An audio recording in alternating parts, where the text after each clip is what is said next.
നമസ്തേ.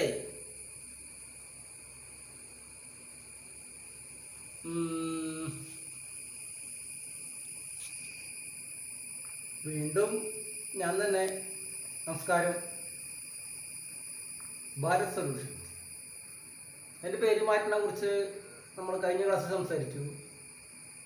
ഇതിപ്പോൾ ആരൊക്കെ കാണുന്നതിന് വലിയ പിടുത്തത്തില്ല. പക്ഷെ ആരെ നമ്മുടെ മൊബൈൽ ഹാക്ക് ചെയ്യേണ്ടി ഇവരിപ്പോൾ തന്നെ എടുത്തുകൊണ്ട് പോകണ്ടോ ലൈവായിട്ട്. അവൾ തന്നെ ആയിരിക്കുമല്ലോ, അവൾക്ക് വേറെ ജീവിതമില്ലല്ലോ. എൻ്റെ യൂട്യൂബിലെ ഞാൻ ചെയ്യണത് അറിയാണ്ട് അത് എഡിറ്റ് ചെയ്ത് ജീവിച്ച ഒരാളാണ് അവള്.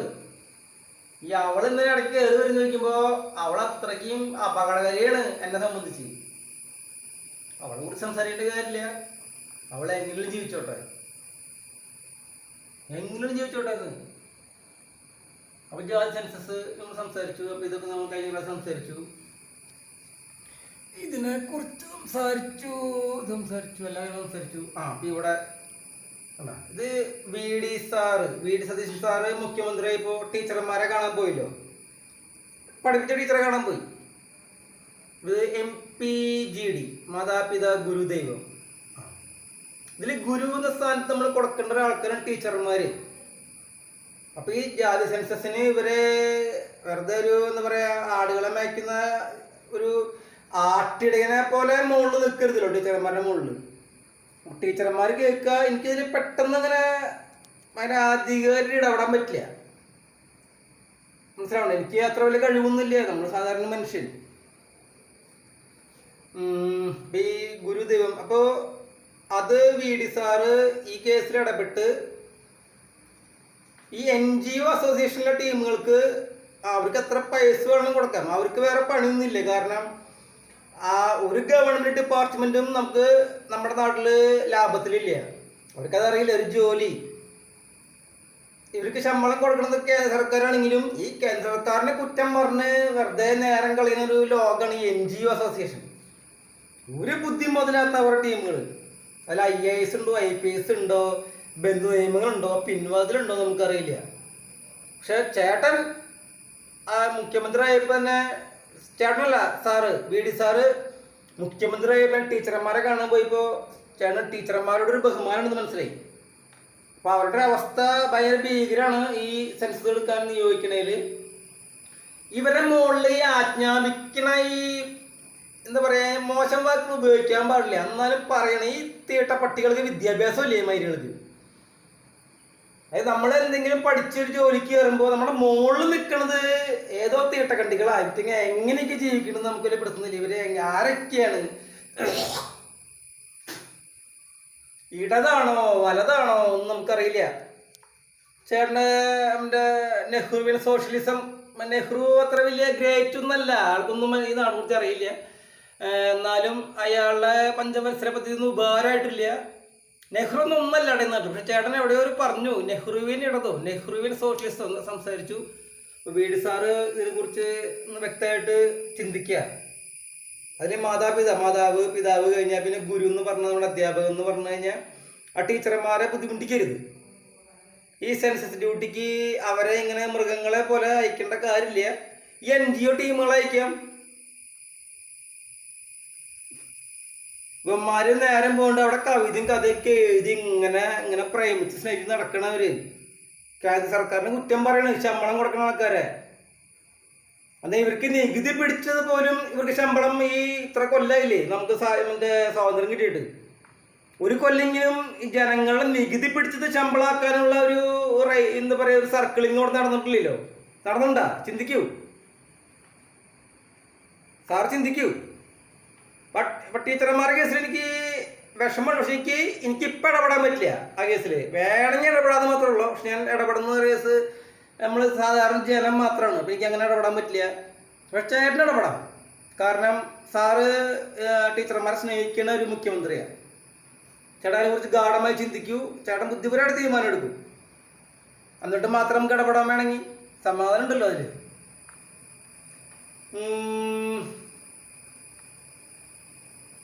ജാതി സെൻസസ് ഇതിപ്പോൾ ഇതുവരെ പറഞ്ഞതിൻ്റെ പോയിന്റിലേക്ക് എത്തിയിട്ടില്ല. ഇതെന്തിനാ പറഞ്ഞതെന്നുള്ളത് ഒന്ന് ആലോചിക്കട്ടെ കേട്ടോ.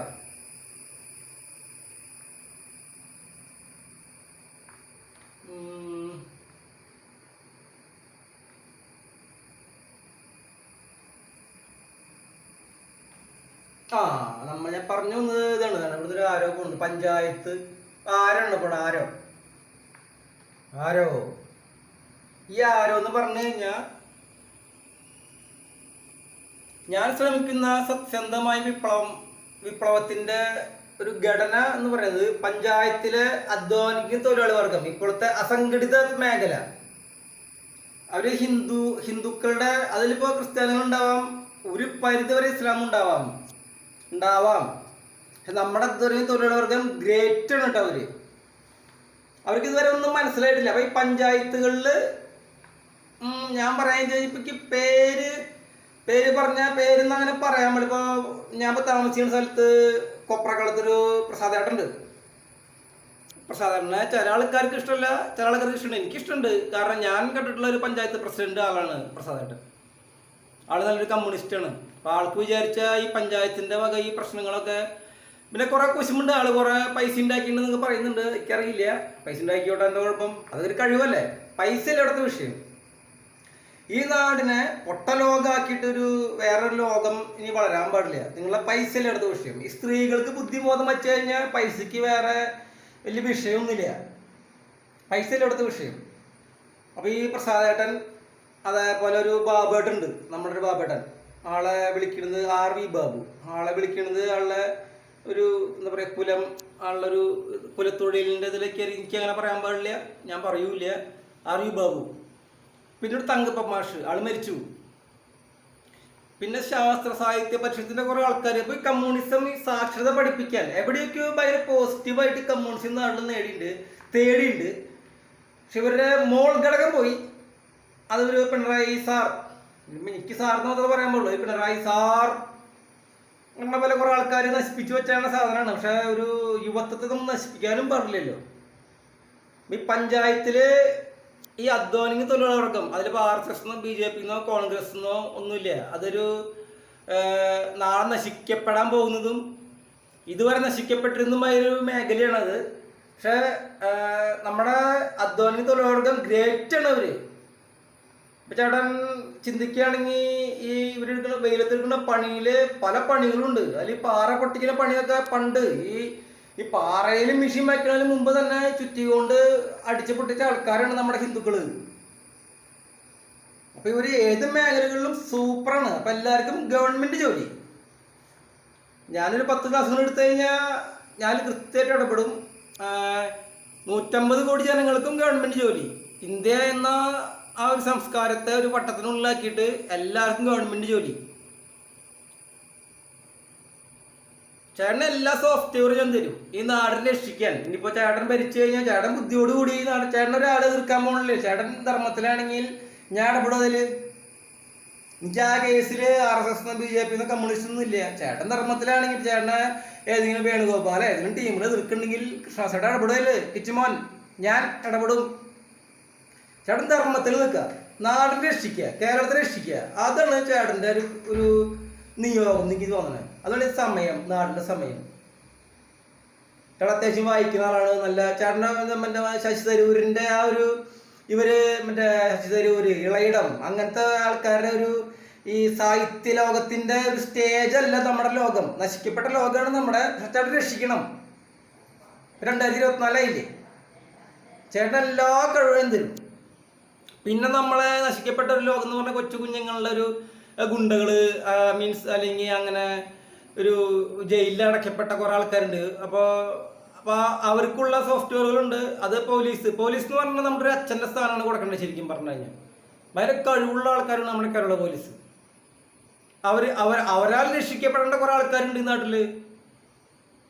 ഞാൻ പറയാൻ ഇപ്പോൾ ഒരു പാർട്ടിയുടെ പേരില് തല്ലുകൂടാണ്ടിരിക്കുക. നിങ്ങൾ ഈ പാർട്ടിക്ക് വേണ്ടി തല്ലുകൂടിയിട്ട് പ്രത്യേകിച്ച് കാര്യമൊന്നുമില്ല. അങ്ങോട്ട് കൊല വിളിച്ച് നടന്നിട്ട് എന്താ കാര്യം? ഒരു പരിധി നിങ്ങൾ ചിന്തിക്കൂ.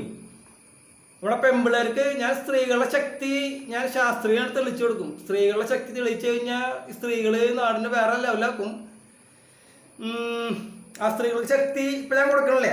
തൽക്കാലം സ്ത്രീകൾ അങ്ങനെ തന്നെ പോട്ടെ. ചേട്ടൻ രക്ഷിക്കണ ഈ നാടിനെ, കേരളത്തെ. ചേട്ടനുള്ള കഴിവുണ്ട്. അപ്പോൾ ഈ പഞ്ചായത്തിലെ ഈ അസംഘടിത തൊഴിലാളി വർഗം, ഈ അധ്വാനിക തൊഴിലാളി വർഗത്തിന് ഗവൺമെൻറ് ജോലി, നിങ്ങൾ അതായത് ഇന്ത്യ മുഴുവൻ ഒരു വട്ടം വരച്ച് നമ്മൾ പറയുകയാണെങ്കിൽ നിങ്ങൾക്ക് ജോലി എടുക്കൂ, ഞങ്ങൾ പൈസ തരും, ഇഷ്ടം പോലെ പൈസ തരും നിങ്ങൾക്ക്, ഈ നാടിനെ രക്ഷിക്കാൻ നിങ്ങൾ പണിയെടുക്കൂ എന്ന് പറഞ്ഞിട്ട് നമുക്ക് സ്വാതന്ത്ര്യം ഉണ്ടാക്കണം. ഇതൊക്കെ നമ്മുടെ ഉണ്ട്. ഈ ഹൈന്ദവ ശ്രേഷ്ഠതയിൽ അതുണ്ട്. പിന്നെ ഉള്ളത് മതം. നിങ്ങളിപ്പോൾ പറയണ പോലെ മതം എന്ന് പറയുന്നത് ചേട്ടന് അതിന് ചരിത്രം ഒന്നും അറിയില്ല മതങ്ങളുടെ. നമ്മൾ സാധാരണ പറയാം, മതങ്ങളല്ല ഇവിടുത്തെ വിഷയം.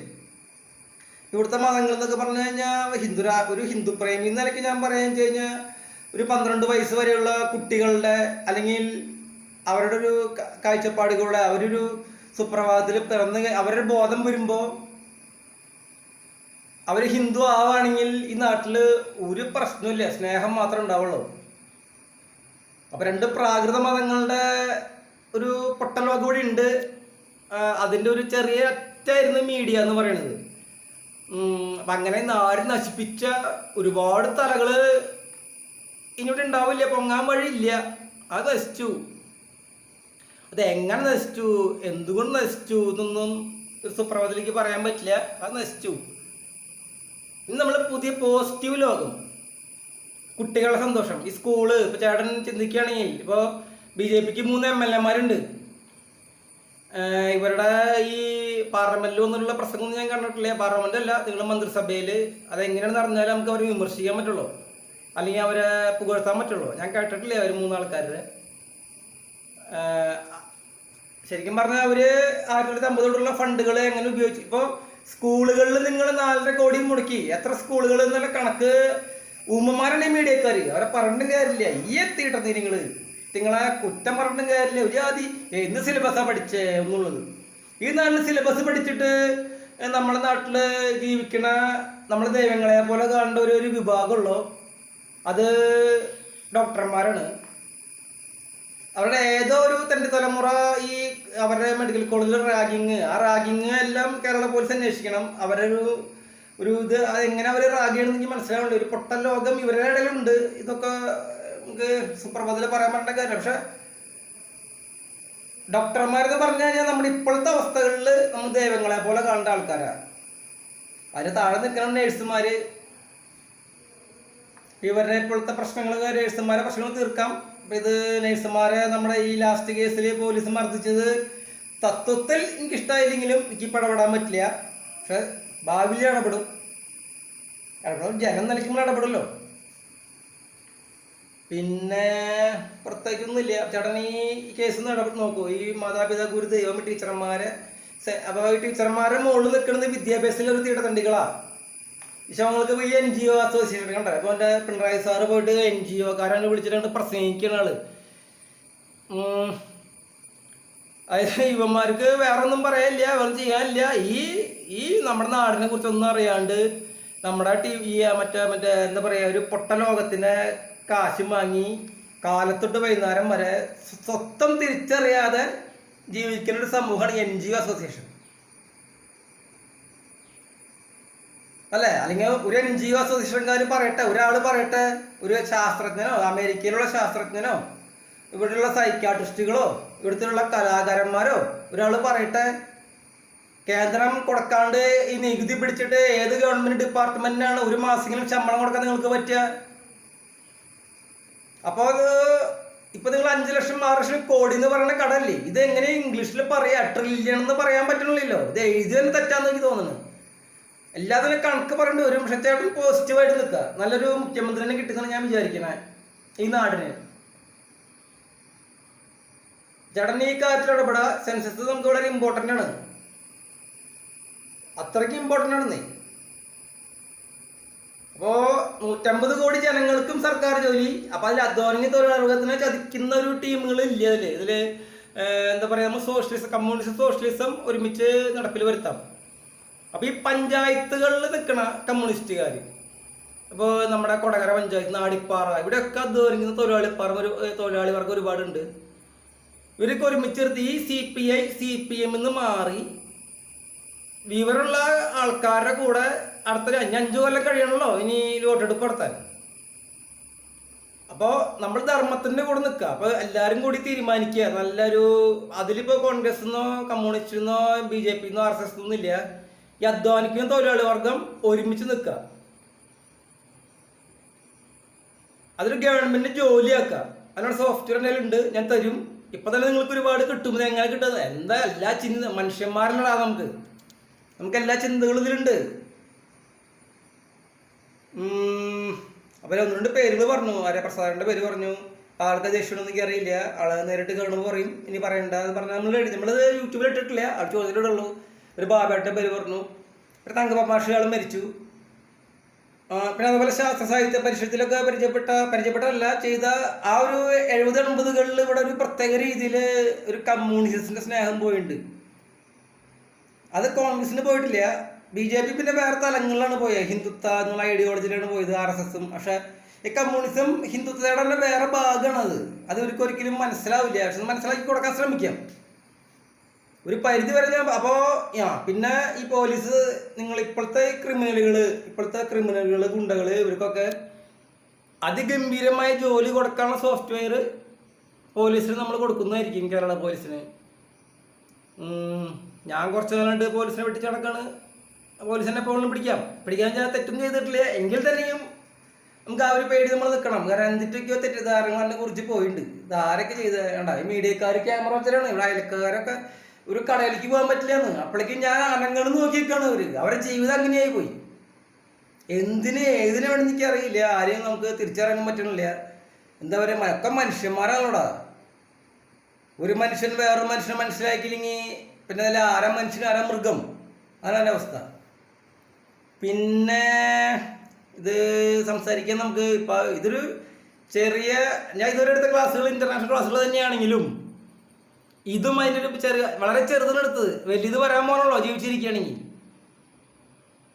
സോഫ്റ്റ്വെയർ ഞാൻ ഈ ബോർഡും ഉണ്ടാക്കി തരും, അത് നിങ്ങൾ നടപ്പാക്കിയാൽ മതി. സന്തോഷം സമാധാനം മാത്രമേ ഉള്ളൂ. അപ്പോൾ ഇസ്ലാമും ക്രൈസ്തവയും ഇന്ന് കിടന്നുറങ്ങുമ്പോൾ, ഇന്ന് മഴക്കാലം, നല്ല തണുപ്പ്, ഒരു കുഞ്ഞിനും കൂടി ഉണ്ടാക്കുക. നിങ്ങളിപ്പോൾ പ്രസവം നിർത്തിയ ആൾക്കാരെ ഇനി പ്രസവിപ്പിക്കാൻ പറ്റുമെന്ന് എനിക്കറിയില്ല. അതിൻ്റെ ഒരു മരുന്ന് കണ്ടുപിടിച്ചിട്ടുണ്ടോ എനിക്കറിയാം. ഞാൻ ദാമ്പത്യത്തിൻ്റെ ആളല്ല, കല്യാണം കഴിച്ചിട്ടില്ല. ഒരു കുഞ്ഞിനും കൂടി ഉണ്ടാക്കുക. ആ കുഞ്ഞ് പറക്കുമ്പോൾ ആ ഹൈന്ദവ രാഷ്ട്രത്തിൻ്റെ മഹനീയത അവർക്ക് മനസ്സിലാവണം. അതേപോലെ സ്നേഹിക്കുക, അല്ലേ? ആണും പെണ്ണും ഒരു തലത്തിൽ പ്രകൃതി തന്നെയാണ്. പ്രകൃതികൾ അങ്ങോട്ട് സ്നേഹിക്കുക. ഈ ക്യാമറ വെച്ചിട്ട് ഡോട്ട് ഇട്ടിട്ട് ഒരു എന്താ പറയുക, IT കാരൻ്റെ ഒരു തീട്ട ബുദ്ധിയിൽ എൻ്റെ മൊബൈലും എൻ്റെ വീടും എൻ്റെ ജീവിതവും മാത്രം ഈ ലോകമായിട്ട് കണ്ട് ഈ കുള്ളംകുടിയും മറ്റുള്ള ലഹരികളായിട്ട് നടക്കല്ലേ. പിന്നെ കുഞ്ഞുങ്ങൾ എന്ന് പറഞ്ഞാൽ വിദ്യാർത്ഥികൾ സ്കൂളിലൊന്നും ലഹരി ഉപയോഗിക്കല്ല. നിങ്ങൾ അതൊക്കെ നിർത്തറ. പ്രത്യേകിച്ച് പെൺകുട്ടികൾ, നിങ്ങളിലും ക്രിമിനലുകളുണ്ട്, നമ്മളെ കണ്ടിട്ട് അതൊന്നും പറയേണ്ട കാര്യമില്ല. എന്നാൽ നിങ്ങൾ സ്ത്രീകൾക്ക് നാടിനെ രക്ഷിക്കാൻ ഒരുപാട് വഴികളുണ്ട്. സ്കൂള് +2 വിദ്യാർത്ഥിനികൾ, നിങ്ങൾ സ്കൂളിലേക്ക് ലഹരി കൊണ്ടുപോകല്ലേ. ആ ലഹരി വേണ്ട. നിങ്ങളുടെ ലഹരി എന്ന് പറയുന്നത് നിങ്ങളുടെ വിദ്യാഭ്യാസമാണ്. നമ്മുടെ സിലബസുകളൊക്കെ തെറ്റുകളാണ്, നമ്മുടെ കോഴ്സുകൾ തെറ്റുകളാണ്, ഒരുപാട് തെറ്റുകളുണ്ട്. അത് സാവധാനം നമുക്ക് പഠിക്കാം. അപ്പോൾ നിങ്ങളെല്ലാവരും ഈ ഹൈന്ദവികത, ഈ എന്താ പറയുക, നമ്മുടെ ഭാരതം എന്ന മഹാരാഷ്ട്രത്തിൻ്റെ ഏറ്റവും ആ പോസിറ്റീവായിട്ടുള്ള ഫലങ്ങൾ എടുക്കാനായിട്ട് ഇത് കോട്ടയത്തിൽ എങ്ങനെ ആവണമെന്ന് എനിക്ക് അറിയില്ല. ഫലങ്ങൾ എനിക്ക് പറയാൻ പറ്റില്ല. ഫലങ്ങൾ എടുക്കാനായിട്ട് കാത്തിരിക്കുക.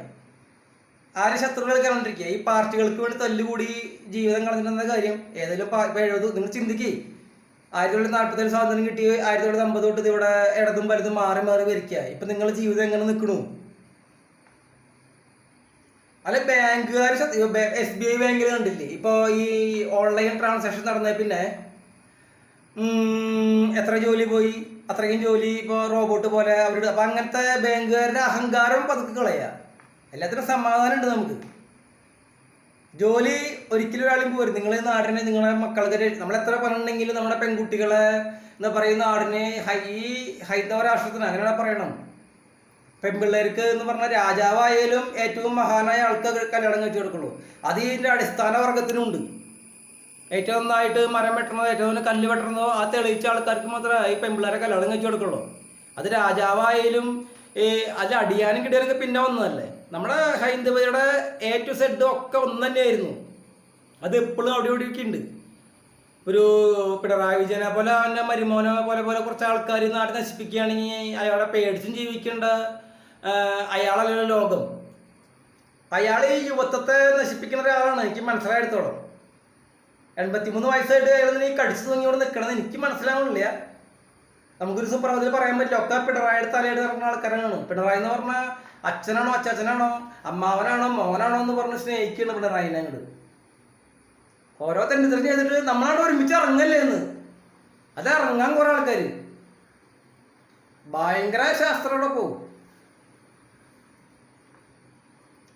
പിന്നെ എനിക്ക് എല്ലാ കാര്യത്തിലും ഇടപെടാൻ പറ്റില്ല. കാരണം ഞാൻ ഈ കളിയാക്കി കഴിഞ്ഞാൽ അതൊരു ഗംഭീര ഒരു അപ്പോൾ ഞാനങ്ങനെ എന്താ പറയുക, പേടി എന്നല്ല, നമുക്കൊരു 10 ക്ലാസ് കൂടി കഴിഞ്ഞാൽ പേടി കേടികളൊക്കെ മാറി. ഒരു 10 ക്ലാസ് കൂടി കഴിയണം. കാരണം നമ്മുടെ നിയോഗങ്ങൾ അങ്ങനെയാണല്ലോ. അപ്പോൾ കുറേയൊക്കെ പേടിച്ച് ജീവിക്കണം. ഈ വെട്ടാൻ വരുന്ന പോത്തിൻ്റെ അടുത്ത് വേദോതിട്ട് കാര്യമില്ല എന്നൂടെ പറഞ്ഞിട്ടുണ്ട് സഖാവ് വേദേഷ്. സഖാവ് വേദേഷാണെന്ന് പറഞ്ഞത്. നമ്മൾ ഭയങ്കരമായിട്ട് ധർമ്മം ആയിട്ട് മാത്രം കണ്ടിട്ട് കാര്യമില്ല. നമ്മൾ ധർമ്മിഷ്ഠരായിരുന്നു അല്ലേ? സന്ദീപ് സാറ് പറഞ്ഞ പോലെ നിങ്ങളുടെ മതം ഏതുമായിക്കോട്ടെ, ശ്രദ്ധിക്കുന്നു ഇതൊക്കെ ഈ നാട്ടില് ശ്രദ്ധിക്കാറില്ലേ നമ്മൾ? അത്രയ്ക്കും ധർമ്മമായിരുന്നു നമ്മുടെ. പക്ഷെ കുറച്ച് തെറ്റുകൾ പറ്റി. അപ്പം ആ തെറ്റുകളിനെ ആവർത്തിക്കാണ്ട് നോക്കുക. ഒരു പുതിയ ലോകം ഉണ്ടാക്കാൻ നോക്കുക. അതിൽ ക്രിസ്ത്യാനികളും ഇസ്ലാമും ശ്രദ്ധിക്കുക. ആ കുഞ്ഞുങ്ങളുടെ മോത്തി നോക്കുക. ഒരു 12 വയസ്സുള്ള കുഞ്ഞുങ്ങളുടെ മോത്തിക്ക് നോക്കൂ. ഈ രാഷ്ട്രം നിങ്ങൾക്ക് എല്ലാം തരും. ഇതിൽ വിട്ടുപോയത് ഒന്നുമില്ല. അപ്പോൾ ഈ മഴക്കാലം കൂടിയും അധ്വാനിക്കുന്ന ഹൈന്ദവ തൊഴിലാളി വർഗം എന്നാണ് ഞാൻ പറയാറ്. ഈ ഹൈന്ദവികത എന്ന് പറയുമ്പോൾ ഹൈന്ദവിക കിണർ കുത്തണ അല്ലെങ്കിൽ എല്ലാ പണിക്കും പോണ ക്രിസ്ത്യാനികളുണ്ട്, മുസ്ലിംസ് ഉണ്ടാവാം. മുസ്ലിംസിന് അങ്ങനെ കാരണമില്ല, ഇങ്ങനെ ക്രിസ്ത്യാനികളുണ്ട് അതിൽ.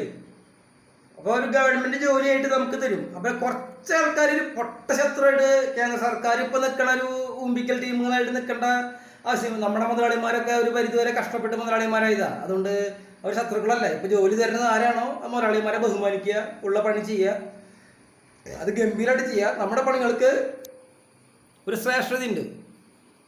ആ ശ്രേഷ്ഠത ഈ ലോകത്ത് ഒരു രാഷ്ട്രത്തിനും ഇല്ല. അത് നമ്മുടെ ആൾക്കാർക്ക് മാത്രമേ ഉള്ളൂ. അതിനെ നിങ്ങൾ ഇങ്ങനെ ചിന്തിച്ചാൽ മതി. 1947 സ്വാതന്ത്ര്യം കിട്ടി. 1954-56 നമുക്ക് നമ്മുടെ കേരള ഗവൺമെൻറ് നിലവിൽ വന്നു. അതിനുശേഷം ഈ ഇടതും വലുതും ആകെ മരിച്ചിട്ട് നമ്മുടെ ജീവിതത്തിൽ എന്ത് മാറ്റമുണ്ടായി? IAS IPS കുറച്ച് സിലബസ് ഭരിച്ച് നമ്മളെ ഭരിച്ചിട്ട് പിന്നെയുള്ളത് കോടതി. ഇവർക്ക് 50 വയസ്സ് കഴിഞ്ഞ് 60 വയസ്സ് കഴിഞ്ഞ് ഇവർക്ക് നേരം പോകണമെങ്കിൽ അവരൊരു കമ്മീഷൻ നിയോഗിക്കേണ്ട കാര്യമില്ല. ആരാണ് ഇവര്? അവർക്ക് നേരം പോകണമെങ്കിൽ ജനങ്ങളെ ഉണ്ടാക്കാനായിട്ട് ഒരു കമ്മീഷൻ്റെ ആവശ്യമില്ല ഈ നാട്ടിൽ. പക്ഷേ കോടതി എന്ന് പറഞ്ഞാൽ ഇപ്പോഴും ഈ പോലീസും കോടതിയായിട്ടൊരു മൂപ്പളമ എന്ന് പറഞ്ഞൊരു സംഭവമുണ്ട്. അത് തൽക്കാലം അവിടെ നിൽക്കട്ടെ. കാരണം ഒരു സുപ്രഭാതത്തിൽ നമുക്ക് എല്ലാത്തിനെയും കയറി ഇടപെടാൻ പാടില്ല. കാരണം സാധാരണ ഒരു മനുഷ്യനാണ് ഞാൻ. പക്ഷെ ഒരു മിനിറ്റ് കൊണ്ട് ഈ നാട് റെഡിയാക്കാനുള്ള എല്ലാ കാര്യവും നമ്മുടെ കയ്യിലുണ്ട്. നമ്മൾ റെഡിയാക്കും. അതൊക്കെയാണല്ലോ ജീവിതം, അതൊക്കെയാണ് റിസർച്ച്. അപ്പോൾ പഞ്ചായത്തിലെ എല്ലാ അധ്വാനിക തൊഴിലാളി വർഗം ആരാണോ നിങ്ങളെ മുൻകൈ എടുത്ത് നമ്മൾ നിൽക്കുന്നത്, അത് ഈ കേസിൽ